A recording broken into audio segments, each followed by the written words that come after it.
Well, one man who thinks about her all the time, her husband. Welcome back, Ashli Babbitt, my fellow Marine.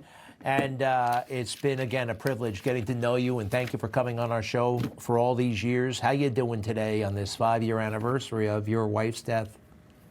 I'm hanging in there, bud. This one hit a little different.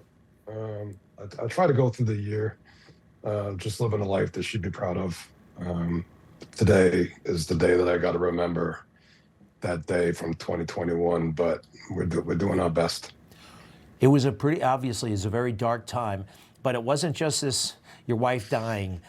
I mean, the whole world was coming at you. The FBI, the way they treated January 6th, they treated it as if it were 9/11. What were the next couple of months like for you? It's chaotic. I mean, my business was being dismantled, destroyed by fake reviews, and press was all over the place. FBI was at my door. We found out later that they had an open file on my dead wife. They opened one after her death. They had a file on me. Luckily, I didn't have to go too much further, with them. But yeah, no, it was hectic. Your president, my president, he was one of the first to speak out. He started raising questions about this issue, talking about Ashli Babbitt, talking about the man who killed her. Was that a game changer? I know he did it, and then he did it again. Did that change the situation for you, for your life? Tell us about that, please. It was a game changer for my confidence. It was July of 21 that he called me and said her name at a rally that night. And then I knew I had friends in the right places at that point. But I also knew that I had an administration that did not like me. So being Ashli Babbitt from San Diego, running a pool service, and the government doesn't like you, it's not a fun place to be. But I knew if I wrote it out, hopefully we get him into office, and things could change. So I was steadfast in that. You brought a lawsuit against the federal government during the Biden administration. I know that it was settled by the Trump administration. And I think one of the crux of the law enforcement of the lawsuit was Michael Byrd should not have been on duty that day. Not only was it an unjustified killing, but he should not have been in uniform. Why not? We pointed out multiple reasons why in the lawsuit, starting early in his tenure there, that, he got caught lying about a card game or something.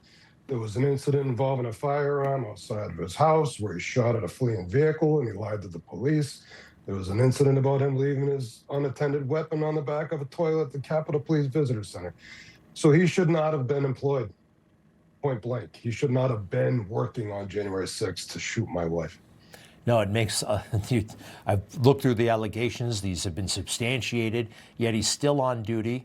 I know, you may have heard me. I brought that up with this administration publicly, and we'll see what happens to him as far as his employment goes. I know that the settlement of the lawsuit, that was great, but that's only one component. There are other things that have to happen. Ashli Babbitt was buried without military honors. The Pentagon kind of went out of their way to deny her military honors.